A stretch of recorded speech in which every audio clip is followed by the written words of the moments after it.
Ricardo III fue acusado de asesinarlos en 1483. Sin embargo, 2 años después, su rival Enrique VII hizo todo lo posible para que los príncipes permanecieran en el olvido. Las pistas de la investigación para su libro sobre la dinastía Tudor ayudaron a la historiadora Leanda de Lisle a dar un gran paso adelante en la resolución del enigma central del misterio. Encerrado en la torre en junio de 1483 con su hermano menor, Eduardo V, de 12 años, estaba seguro de que la muerte lo acechaba. 2 reyes derrocados ya habían muerto en circunstancias sospechosas ese siglo. Sin embargo, aún era posible que su tío, Ricardo III, los perdonara. Los príncipes eran muy jóvenes, y si se aceptaba que eran bastardos, como afirmaba su tío, representarían una pequeña amenaza para él. El pequeño e inocente Ricardo, duque de York, de no más de 11 años, seguía alegre y lleno de ganas de jugar, incluso cuando despidieron al último de sus sirvientes. Pero los niños eran vistos cada vez con menos frecuencia tras las ventanas de la torre, y para finales del verano, habían desaparecido. Su desaparición es la base de las numerosas teorías conspirativas sobre lo sucedido con los príncipes. Se sospechaba de asesinato, pero sin cuerpos nadie podía estar seguro siquiera de su muerte. Desde entonces se han barajado cientos de escenarios diferentes. En los relatos contemporáneos más cercanos que se conservan, se acusa a Ricardo de ordenar sus muertes. Los niños fueron asfixiados con sus sábanas, ahogados o con las arterias cortadas. También existían teorías de que uno o ambos príncipes escaparon.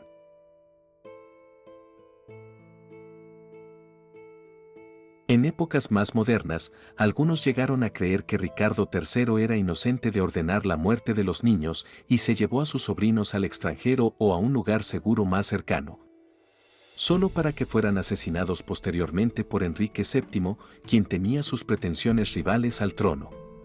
Sin embargo, ninguna de estas teorías ha proporcionado una respuesta satisfactoria al enigma central de este misterio, su simple desaparición.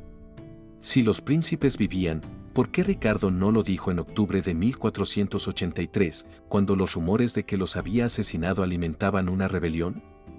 Si estaban muertos, ¿por qué no siguió los ejemplos anteriores de asesinatos reales? Los cuerpos de los reyes depuestos se habían mostrado y afirmado entonces que habían muerto por causas naturales para que la lealtad pudiera transferirse al nuevo rey.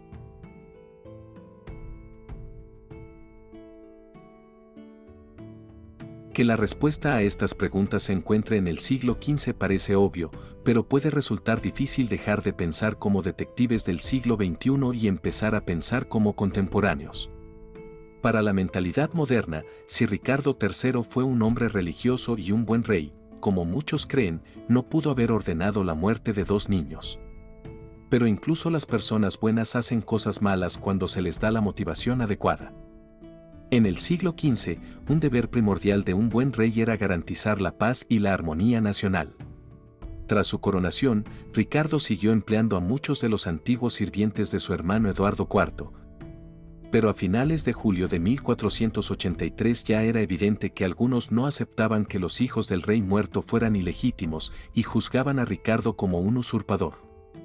El hecho de que los príncipes siguieran siendo un foco de oposición le da a Ricardo un fuerte motivo para ordenar su asesinato, al igual que su hermano había asesinado al rey al que había depuesto.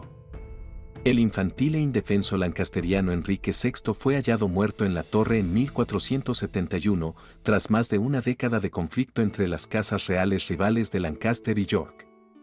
Se decía que murió de dolor y rabia por la reciente muerte de su hijo en batalla, pero pocos dudaban de que Eduardo IV había ordenado su asesinato. La muerte de Enrique VI extinguió la casa de Lancaster.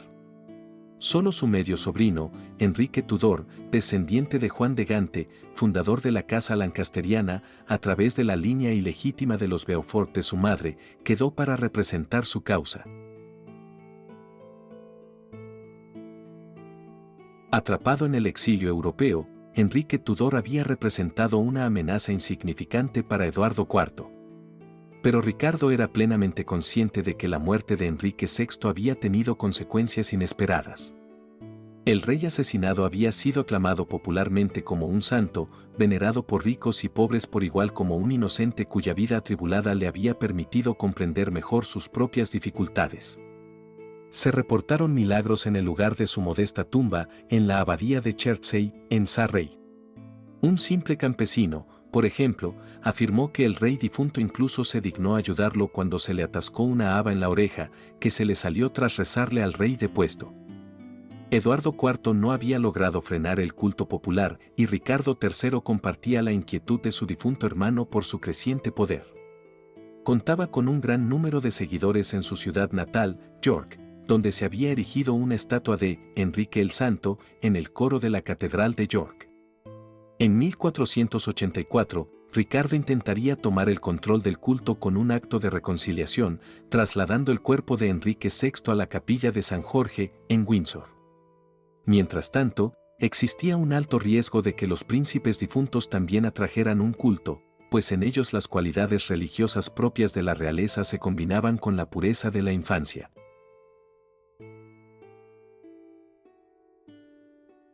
En Inglaterra, hoy no tenemos equivalente al santuario de Lourdes, en Francia, visitado por miles de peregrinos cada año en busca de sanación o renovación espiritual.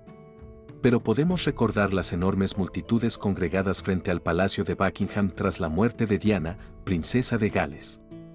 Imaginemos ese sentimiento y entusiasmo en los peregrinos que visitaban las tumbas de dos jóvenes príncipes, magnificados por la cercanía que sentían entonces con los muertos. Habría sido extremadamente peligroso para el rey que había asumido el trono. La desaparición de los príncipes fue para Ricardo un caso de, cuanto menos se dice, más pronto se arregla, pues sin una tumba no podía haber un centro de culto. Y sin un cuerpo o los objetos pertenecientes a los muertos expuestos, tampoco habría reliquias. Sin embargo, Ricardo III necesitaba que la madre de los príncipes, Elizabeth Woodville, y otros partidarios, supieran que estaban muertos para prevenir conspiraciones urdidas en su nombre y en el país bajo su dominio. Según el historiador Tudor Polidoro Virgilio, la reina viuda se desmayó cuando le dijeron que sus hijos habían sido asesinados. Al recobrar la conciencia, lloró, y con gritos lastimeros hizo vibrar toda la casa, se golpeó el pecho, se arrancó y se cortó el pelo. También pidió venganza. Después llegó a un acuerdo con la madre de Enrique Tudor, Margaret Beaufort, para que éste se casara con su hija, Isabel de York, e hizo un llamamiento a los leales eduardianos para que apoyaran su causa. La rebelión que siguió en octubre de 1483 demostró que Ricardo no había logrado restaurar la paz y la armonía, y aunque derrotó estos levantamientos, menos de 2 años después, en la batalla de Bosworth en agosto de 1485, fue traicionado por parte de su propio ejército y murió espada en mano. Los príncipes habían sido vengados, pero pronto se hizo evidente que Enrique VII no tenía prisa por investigar su suerte. Es posible que este rey temiera que dicha investigación llamara la atención sobre el papel que alguien cercano a su causa desempeñó en su destino, probablemente Henry Stafford, duque de Buckingham. El duque, de familia lancasteriana, había sido un aliado cercano de Ricardo en el derrocamiento de Eduardo V, pero posteriormente se volvió contra él. Conocido como un hombre duro y de tratos duros, es posible que el duque animara a Ricardo a asesinar a los príncipes, planeando entonces ver a Ricardo muerto y la casa de York derrocada. Ricardo ejecutó a Buckingham por traición en noviembre de 1483, pero el nombre de Buckingham permaneció asociado, tanto en su patria como en el extranjero, con la desaparición de los príncipes.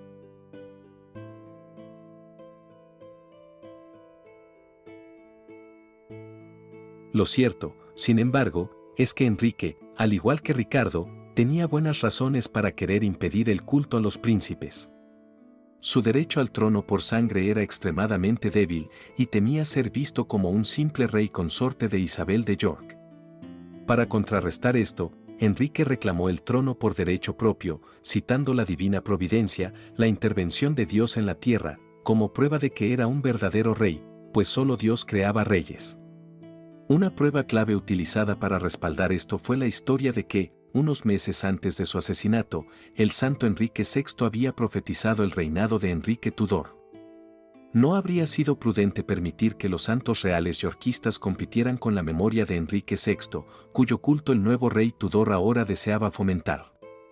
Por lo tanto, en 1485 no se dijo nada sobre la desaparición de los príncipes, más allá de la vaga acusación en el Parlamento ese otoño de que Ricardo III era culpable de traiciones, homicidios y asesinatos por derramamiento de sangre infantil. No se buscó sus cuerpos y, al igual que el padre de Hamlet, no se les concedió ningún entierro ni se les practicó un noble rito funerario. De hecho, incluso el destino de sus almas fue, aparentemente, abandonado. No se ha encontrado evidencia alguna de dotaciones establecidas para financiar las oraciones por los príncipes en ese siglo. Enrique pudo haber temido que las iglesias donde se establecieran estas llamadas capillas se convirtieran en centros del tipo de culto que él quería evitar. Pero su ausencia habría parecido muy extraña. Rezar por los muertos era una parte crucial de la religión medieval. En diciembre de 1485, cuando Enrique emitió una carta especial para refundar su orden religiosa favorita, los frailes observantes, en Greenwich, señaló que ofrecer misas por los difuntos era la mayor obra de piedad y misericordia, pues a través de ellas las almas serían purificadas. Era impensable no ayudar a las almas de los seres queridos a pasar del purgatorio al cielo con oraciones y misas. Por otro lado, rezar un requiem por una persona viva era como una maldición, ya que en realidad se rezaba por su muerte. La pregunta obvia que planteaba la falta de oraciones públicas por los príncipes era, ¿seguían vivos? Y, como recordaba Virgilio, en 1491 apareció en Irlanda, como si resucitado de entre los muertos, uno de los hijos del rey Eduardo, un joven llamado Ricardo. Enrique VII afirmó que el hombre que afirmaba ser el más joven de los príncipes de la Torre era, en realidad, un holandés llamado Perkin Warbeck, pero, ¿quién podía estar seguro? Enrique VII ansiaba más que nunca que los príncipes fueran olvidados, y cuando su madre, Elizabeth Woodville, falleció en junio de 1492, fue enterrada en secreto, sin ningún solemne rito fúnebre para su obituario. Se ha sugerido que esto podría reflejar su deseo al morir de ser enterrada sin pompa. Pero su yerno Tudor también quería ser enterrado sin pompa. Aún esperaba, y obtuvo, algunos de los funerales más majestuosos de la Edad Media. Mientras que Elizabeth Woodville, enfáticamente, no. Se ha hablado mucho de esto en teorías conspirativas sobre los príncipes, especialmente sobre si ella creía que estaban vivos, pero los motivos de Enrique quedan claros al recordarlos en su contexto de época. Esta era una época de símbolos visuales y ostentación, los reyes proyectaban su poder e importancia en palacios decorados con sus insignias, con ricas vestimentas y elaboradas ceremonias. A Elizabeth Woodville, al igual que a sus hijos, se le negaban las imágenes de un gran funeral con sus efigies, estandartes y gran ceremonial. Esto provocó comentarios negativos en su época. Pero con la aparición de Perkin Warbeck, Enrique quiso evitar la nostalgia por las glorias pasadas de la Casa de York.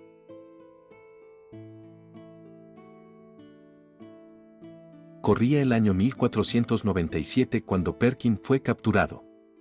Enrique lo mantuvo con vida para que confesara pública y repetidamente su modesto origen hasta su ejecución en 1499. Aún así, Enrique seguía temiendo el poder de los príncipes desaparecidos. 3 años más tarde se supo que un traidor condenado llamado Sir James Tyrrell había confesado, antes de su ejecución, haber organizado su asesinato por orden de Ricardo. El futuro canciller de Enrique VIII, Thomas More, afirmó que le habían dicho que los jóvenes asesinados habían sido enterrados al pie de unas escaleras de la torre, pero que Ricardo había pedido que sus cuerpos fueran enterrados de nuevo con dignidad y que los implicados habían fallecido posteriormente, por lo que se desconocía su lugar de descanso final. Un resultado muy conveniente para Enrique. Mientras que las tumbas de los príncipes permanecieron sin marcar, la tumba de Enrique VI llegó a rivalizar con la internacionalmente famosa tumba de Thomas Becket en Canterbury, como lugar de peregrinación multitudinaria. Enrique lideró una campaña para que el Papa beatificara a su medio tío, la cual continuó incluso después de su muerte y culminó únicamente con la ruptura de Enrique VIII con Roma. la Reforma puso fin al culto a los santos en Inglaterra. Nuestros recuerdos culturales de su poder se desvanecieron, por lo que pasamos por alto la importancia del culto a Enrique VI en el destino de los príncipes.